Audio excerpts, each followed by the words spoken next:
Are you thinking what I'm thinking? And my mum said, I couldn't believe it either. I couldn't believe you were so rude to that guy. He did nothing wrong. Hello and welcome to this video coming to you from the sunny Black Mountains in the south of Wales. I've just walked up Hatterall Hill, starting at the bottom down here at Llanthony Priory, which you can hopefully see there. So there's a really handy free car park right next to the priory itself, and that spits you straight out onto a footpath, and that's going to take me all the way up Hatterall Hill up onto the top, and you can see over there the ridge that I'll be walking on, except I'll be over that side. And I'm going to be heading off to a hill I've never been to before. It's called Cat's Hill, and I'm going to pitch up there for my wild camp tonight. In this video I'm also going to give you a bit of an insight into the sort of balance I try to strike between giving you a realistic impression of what my camp's like versus giving you a sort of dramatic, entertaining video, and I'll speak about that more along the way. Let's get this walk going.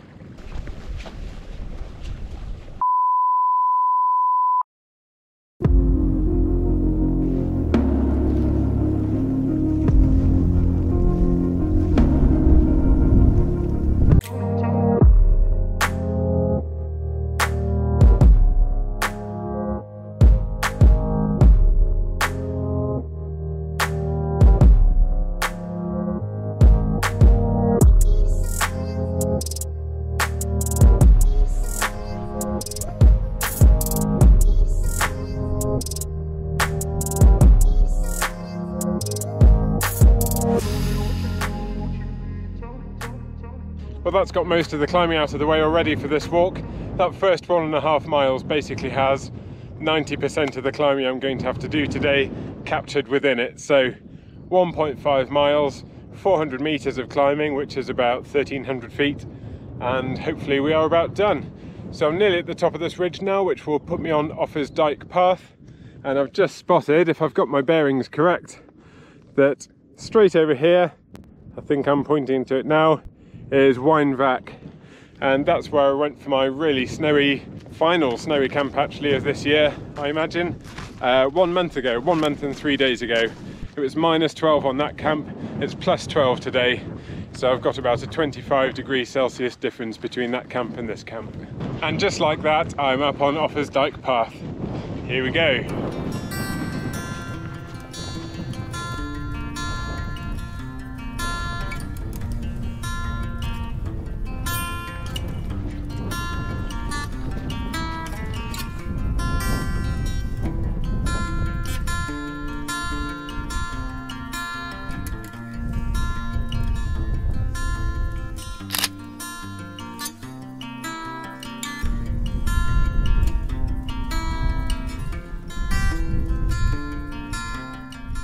It's a real beauty of a day up here. It's quite breezy. I just measured the wind speeds there. It's about 10 to 15 miles an hour constant, with gusts of 20 to 25 miles an hour. But it's lovely. It's really, really sunny. I've got my waterproof jacket on now just because that wind is bringing quite a chill with it. It's actually supposed to feel like about -5°C tonight with the wind chill. That's up on whinge at least, which I checked out on Mountain Forecast earlier. I was just looking over at whinge and I thought, that looks like snow up there, so I got my little monocular out here and I shoved my phone up to the monocular eyepiece and I was able to get a photo of whinge, and sure enough, it looks as though there is still snow up on the top, but that is at 811 meters I think, which is just over 200 meters higher than I am now. So it's not surprising it's a bit colder, and hopefully those -5°C temperatures from whinge won't really apply to where I'm camping. Hopefully it'll be a little bit warmer in the night.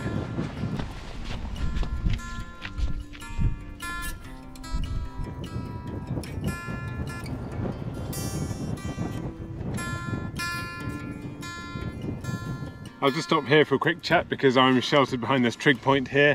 I've just caught my first glimpse of where I'm heading tonight. So this up here is Black Hill, also known as Cat's Back, because apparently it looks like a cat that's sitting or lying down. I don't know if you can make that out. To me it just looks like a hill, but maybe any of you cat lovers out there can see something I can't. I've got a really simple route, so I'll just be following this path all the way out almost to the top of Hay Bluff, and then I'll kick out to the right, and then I'm hoping to find somewhere along here I can pitch the tent. I've never been there before, so I don't know what the ground's like. It looks as though it could be quite rocky a bit lower down, and then maybe that could be some heather up on the top. We'll find out. I've got the Terra Nova Southern Cross 1 with me, and my last video was my honest review after using this tent for 14 months. So if you want to see what I think of this tent, please click on the link in my description. And if you'd like to buy a tent like mine, I've got a discount code for the Terra Nova website. So if you enter outdoors20 at the checkout, you'll get 20% off any brand new equipment on there. It was tempting to bring one of my slightly weaker tents like the Nature Hike Vic 1, because the temperatures have warmed up, but because I'm going to be on that really exposed ridge line up there, I wanted something a bit stronger. My Hilleberg is that bit heavier, so as is often the case, I've chosen my Southern Cross 1 just because it can take quite strong winds, and I shouldn't have too many problems up there tonight. I've checked all the forecasts to see what the weather's going to be like tonight, and the gusts should be no higher than about 35 miles an hour, which I'm perfectly happy with. So I'm looking forward to it. I hope I'll get some good views from up there. So while I'm still sheltered from the wind behind this trig point, I'll just have a chat about the title of this video. So it's been discussed quite a few times in different videos and all over Instagram and social media. The clickbait factor and the sort of disaster thumbnail idea that can be used to get a load of views on YouTube, and that does seem to have made its way into the wild camping community. The latest video I've seen talking about this is from Tony Hobbs, and I'll leave a link to his video in my description. And basically he's saying there are a lot of people out there who are making videos trying to make them look and sound dramatic. They're adding wind noise, they are camping in particularly precarious positions, maybe knowing that the weather's going to be really bad so it looks dramatic on film. But I will categorically say right now, I don't add any noises to my videos to try and make them sound worse than they are. I'm taking shelter here so you can hear me. If I stand out from behind this trig point, you'll start getting a bit of buffeting wind noise coming through the camera. So yeah, I think most of us are just trying to document what we're doing. I'm not a social media influencer who decided to try wild camping as a way of getting likes and views and subscribers. I'm not looking to turn my video into some kind of enterprise where I can leave my job and just be a YouTuber for a career. That's not my plan at all. You'll notice that I do talk about some of the products I use, like my tent, like my electric pump, my flex tail pump I use to inflate my camping mat. Bits and pieces like that that I think are of use to you. And yes, with some of them I get a small commission, but hopefully at the same time I'm delivering you a discount, so I'm saving you money.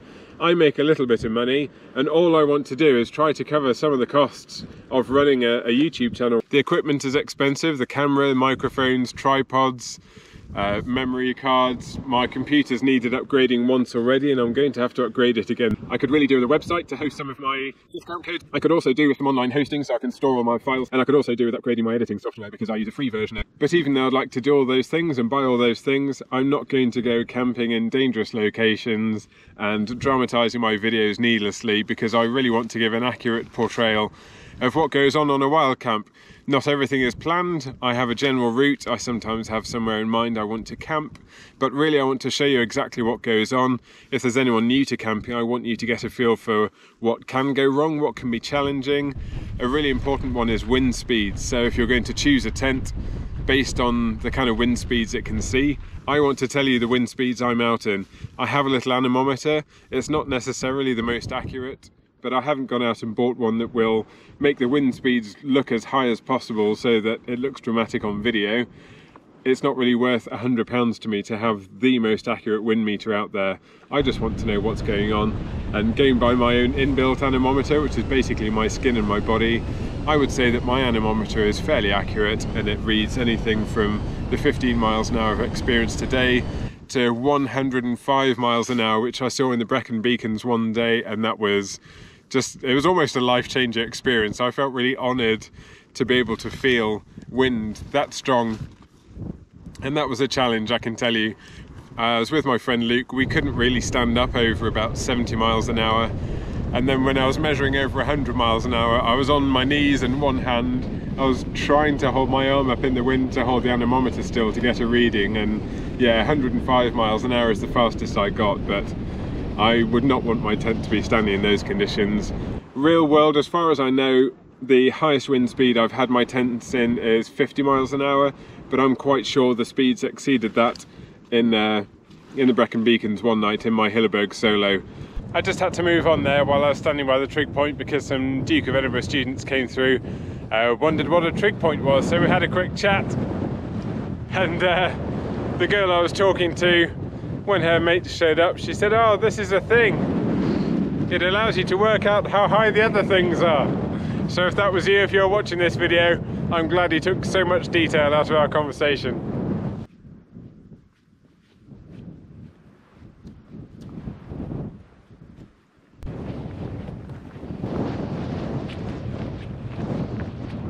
I'm up at the highest point I'm going to reach on this walk now. It's about 703 meters, which is around 2,300 feet, and the views are really impressive. I'll show you what I can. So over in this direction we've got Whinge, which I pointed out earlier. That's where I had that last snowy camp. Over to the right of that you can just about see Pen y Fan in the distance. It's a little bit hazy over there, but you can see it poking through. And then further over to the right again we've got this ridge. I can't see if I'm pointing at it or not, but that ridge along there is Rosterion, which is where I had my first snowy Black Mountains camp earlier this year. I've still got about 2 hours until sunset, over 2 hours, so plenty of time to extend my walk. I'm really looking forward to my food tonight because I'm getting hungry already. So I think with this little extension on my walk, I'll probably get to camp round about 6:30, which is a good time for getting the tent up. Actually, it'll mean I'm pitched about an hour before sunset, and then I'll get that food going.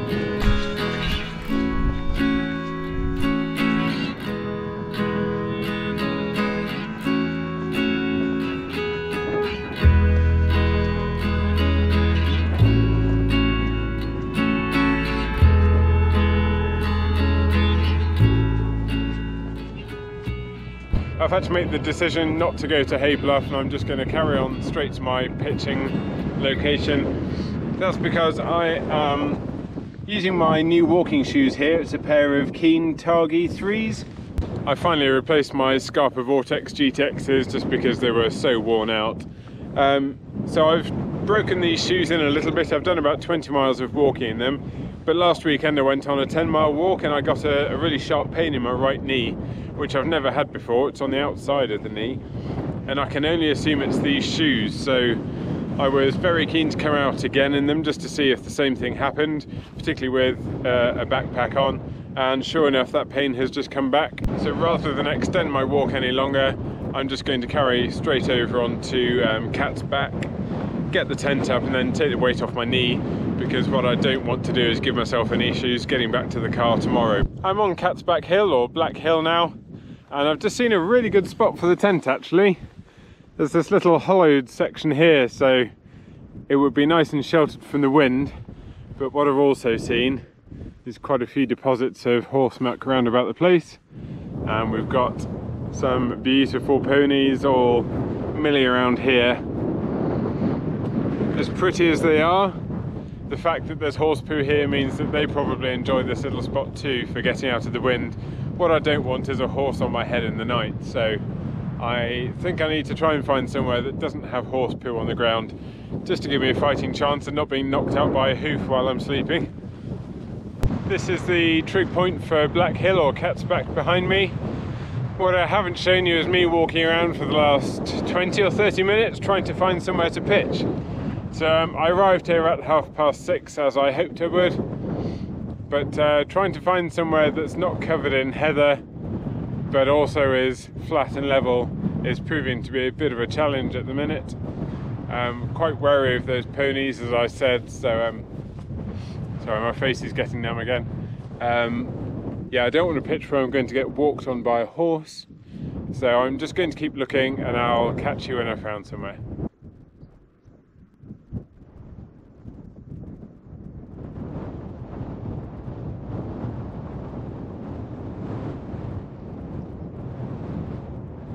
If I just show you the ground here, you'll see what I'm battling with. We've got quite long heather everywhere, and Yeah, it's tricky just trying to find somewhere. I think the ponies won't come and get me.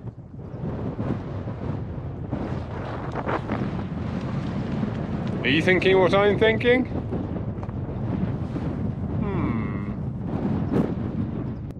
Yep, I did it. This is where I'm going to be spending the night. So I'm basically on a little island in the middle of a little lake. I'll walk you around, so I'll have to do a little bit of island hopping here to get us around. But my idea here is, if I hide out in the middle of the water, hopefully those ponies can't come trotting through and stand on me in the night. As you can see, in terms of the width, the Southern Cross just fits in on there. It's just wide enough to get the guy lines in.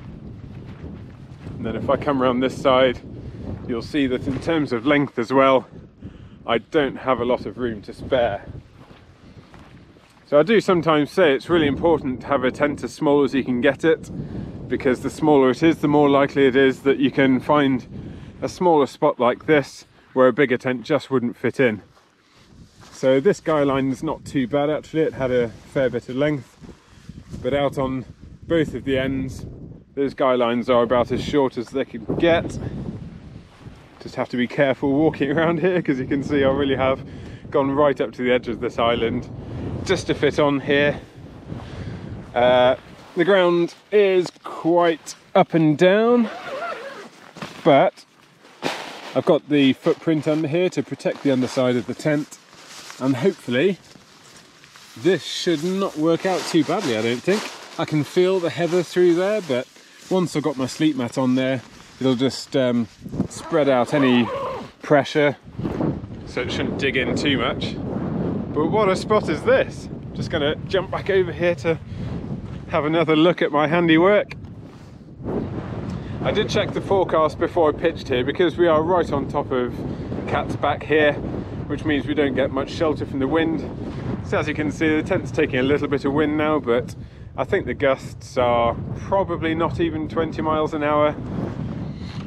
And the wind is set to drop off a little bit through the night as well. So I reckon this will do me. So I'm going to get all my kit unpacked and loaded into the tent, and then I can get some food cooking.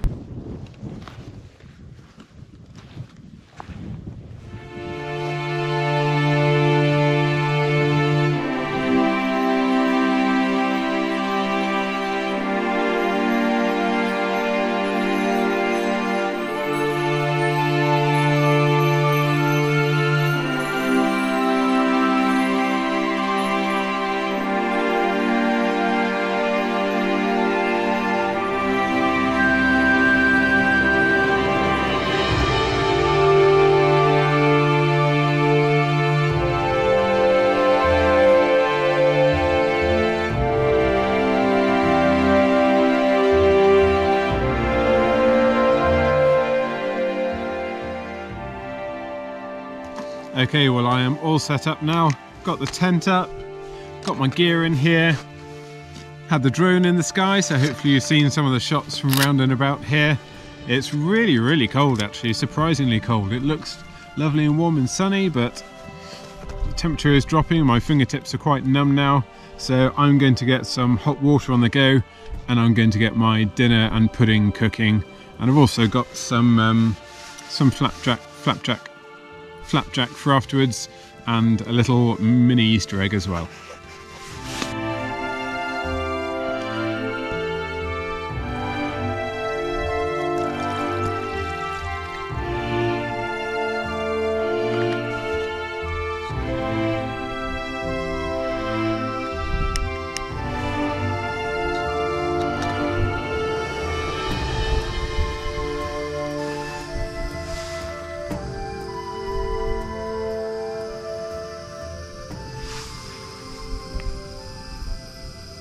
Here's my food for tonight. So I've got the pasta carbonara and chocolate mousse from Adventure Food. These are dehydrated meals, so good job my pot has just boiled. And here's the current temperature, 3.4 degrees Celsius. That's without the wind chill. Well, I hope no one was looking forward to watching me eat my food, because as soon as that water was hot, it was in the bags and the food was eaten as soon as I possibly could. That was really, really good actually. That pasta carbonara goes down a treat now, and those expedition foods meals tend to have more calories in them than the Wayfarer meals. So on a longer walk like this, so this was just over 9 miles with 1,800 feet of elevation gain in the end, you do get through a few calories, so it's good to put them all back in. And I've got a nice big flapjack here as well, which I'm going to have now. So the chocolate mousse actually was really good as well. So yeah, I mean the tent looks happy enough really in there on its lake. So it is completely separated from the land, although I'm able to hop across most of these little islets to get over to it. You might be able to see from the camera that I am shaking a bit now. I've got quite cold, which I'm quite bad for because you just get carried away setting up the tent, and in my case getting the drone out as well. So I'm getting quite cold now, so I think I'll start eating this flapjack. I'm going to get into my sleeping bag to get warm. As you can see, I'm in my sleeping bag now. I've got my thermals on, got my nice warm socks on. I've got my Nalgene water bottle in my sleeping bag filled with nice hot water straight off the stove. Got my little Flextail Tiny Pump 2X up here, doubling up as a lantern with its lampshade on. If you'd like one of these, I'll leave a link in the description and a 15% discount code for you. So, what have we got? We are at 2 degrees Celsius, if you can see that. Air temperature. Wind chill is going to be knocking that down a bit as well, so the forecast is saying it's going to be feeling like -5 with the wind chill, and I can believe that because as soon as I step out of the tent I can feel that the cold gets straight to your fingertips actually. So that brings me back on to what I was talking about earlier actually. I got cut off by the Duke of Edinburgh students, but yeah, exaggerating weather conditions or anything like that really, anything trying to make more of a show out of my camping trips, that's not really something I'm into. Some people might be, maybe I'm the one missing a trick here, but I'm more interested in a sort of faithful portrayal of my adventures so that you can see what it's really like. But I want you to see how my equipment's reacting to the weather conditions. If you want to go and buy a tent that's going to stand up to 50-mile-an-hour winds, you can look back at some of my previous videos where I've had the Hilleberg Solo out in winds definitely over 50 miles an hour. The wind was pulling pegs out of the ground. I had to double peg the various guy lines around the place to make sure that the tent would stay on the ground with me in it overnight. It wasn't messing around that night. It was really strong wind. I am not going to be adding fake wind soundtracks over the top of the video or paying someone to move the tent around in the night. You can see from the footage I've taken that the tent is taking a hammering. If I say it's 40-mile-an-hour wind, that's what the anemometer is telling me, and I have no reason to fake that. I don't know if you believe me, maybe you just think I'm another YouTuber who's trying to make a bit of a show out of it to get more subscribers, but it's really not my bag. I'm not going to start doing it. I never will. And on a similar note, really, when it comes to truth, whenever I talk about any of my gear, you're going to get my honest and unbiased opinion. Yes, I am affiliated with some of the companies now. I still have no reason to tell you that something is good when it's not. I haven't had anything written into any contracts to say I can't tell you if I like something. So if I tuck into this big flapjack, I'm not sponsored by these people and I'm not affiliated to them. If I don't like it, I'll tell you. If I don't like my Southern Cross tent, I'll tell you. I have done a review on this tent now and I've told you some of my negative points about this tent, and some of them, if I really wanted to tell you everything is all rose tinted glasses perfect, then I wouldn't have shared that with you. But I'd rather you made a well-informed decision, because some of this kit, I mean the tents, the sleeping bags, the mats, they can cost hundreds and hundreds of pounds. So I wouldn't want to be responsible for you going out there and wasting your money finding that a Southern Cross one completely folds in half if the wind gets above 15 miles an hour, which isn't true at all, don't worry. But I just want to inform you based on my experiences, because not everyone gets the chance to go out as much as I do. So if I find something good, I'll tell you. If I find something bad, I'll tell you. And I hope that's useful to you. And on that note, because this flapjack has been staring at me for so long, I'm going to get this eaten, do a bit of light reading I think, and then I'll get some sleep. And I'll see you in the morning.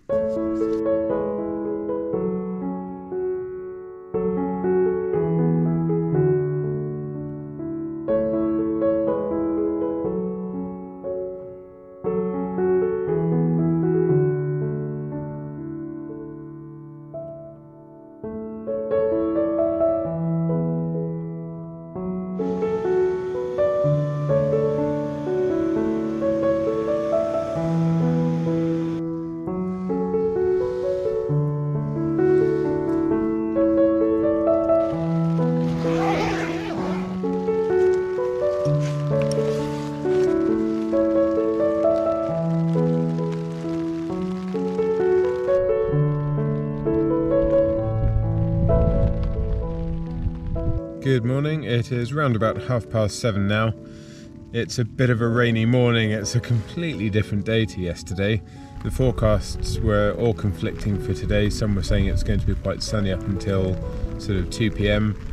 Some were saying it's going to be drizzling all the way through the night and through the day, and sure enough it did rain in the night and it hasn't really stopped. So rather than retracing my steps back the way I came, I'm going to turn this into a full circular walk, and it's I think just over 1,000 feet of climbing and about 7.5 miles or so, but there are some fairly harsh descents which I'm not looking forward to because they are the worst bits for my knee.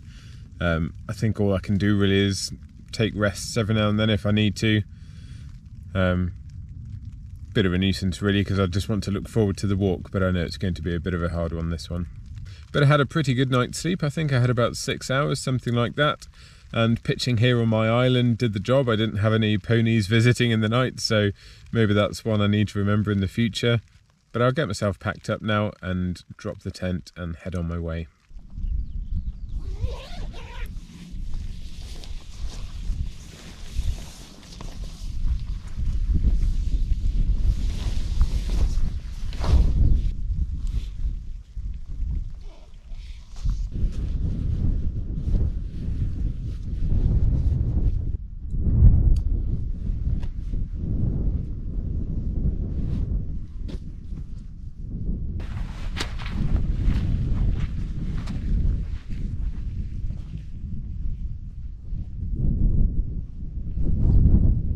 Well, I've got all my stuff packed up. It's all sitting over there in my backpack. All I need to do is take one layer off from under my waterproof and then I'm good to go. I'm standing on my little island now. I've just had one last check over, and it's surprisingly easy to check that you haven't left anything when you're on such a small plot of land like this. But it's always good just to have one last look around, make sure you haven't left any pegs or spoons or anything like that that you could easily drop, just to make sure you leave no trace for the next person, if anyone would even camp here. I don't suppose many people have slept on this particular spot, if anyone at all, who knows. Just wipe some of the rain off there. Obviously I especially sprayed some water on the lens there to make it look like there's torrential rain. It looks like I'm having a dig at those people who make slightly dramatic videos. I'm sure someone has a dig at me as well. We've all got the right to a bit of artistic license as well. You've seen that sometimes I will put James #2 in frame. He'll come putting my tent pegs in or confronting me on a bridge. In fact, I will just insert a clip here of a little bit of editing I did from a trip last year in Snowdonia. This seemed like a really good spot to stand just to admire the waterfall, and the water is so clear here. It tasted really good, straight through the filter of course. Oh, hi. Sorry, you're on TV? No, I'm not on TV, I'm just making a video here. Oh. Do you have to go over the bridge? Can you not go that way? Thanks. Anyway, yeah, it's a stunning valley here. It's a really steep descent down from the top. And what is this guy doing? Yeah, it's a really steep descent down from the top. I must have passed about 50 people since I left the summit this morning. So the really funny thing about that clip is that there was a comment on that video from someone who was absolutely gobsmacked by how rude I was to that passerby. Maybe I didn't make it clear enough that that was also me in the video. I was having an argument with myself on that bridge. I just walked past the bridge and thought, I reckon I could work a bit of magic with that. So I played the role of both parts, and just to give myself an even bigger pat on the back, I actually did the whole thing in one take, and it worked quite successfully, I thought. But another little adage to that story was that when my parents came to visit one time shortly after that video, I relayed that comment and said it was quite funny that someone thought I was being really rude to a stranger on the bridge.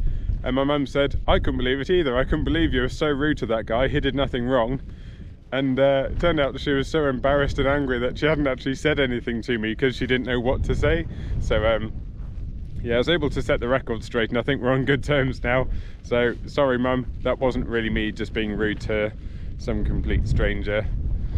But yeah, maybe someone else will have a go about me using 2 Jameses in one video. I don't know, as long as we all keep doing our own thing. And I'll continue to make it my mission to show you what it's really like wild camping. And right now After that stunning blue sky day yesterday, it's just rain all day long from the looks of it.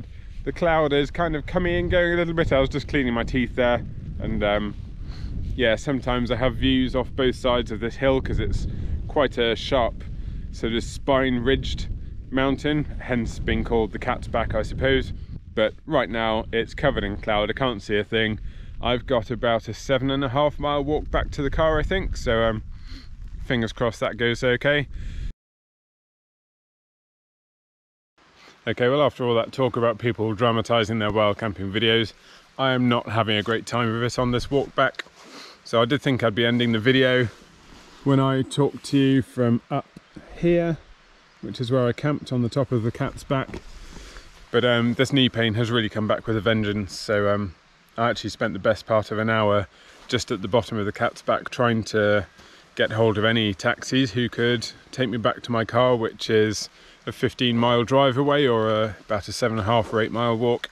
So yeah, the Newport guy rang back after about an hour.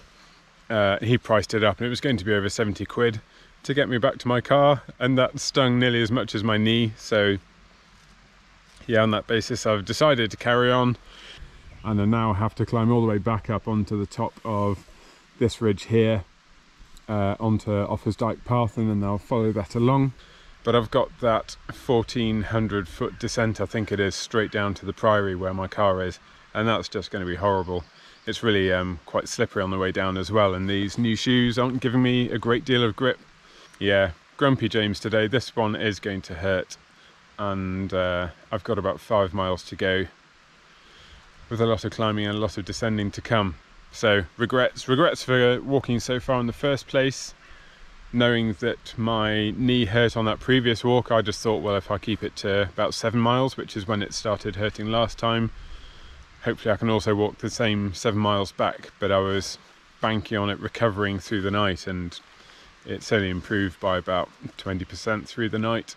So lessons will be learnt from today, and I'm looking forward to resting up and being on a sofa very soon. So I'll probably end the video here this time. Thanks for listening to me whinge and whine, and I'll see you next time, hopefully with a bigger smile on my face. Goodbye.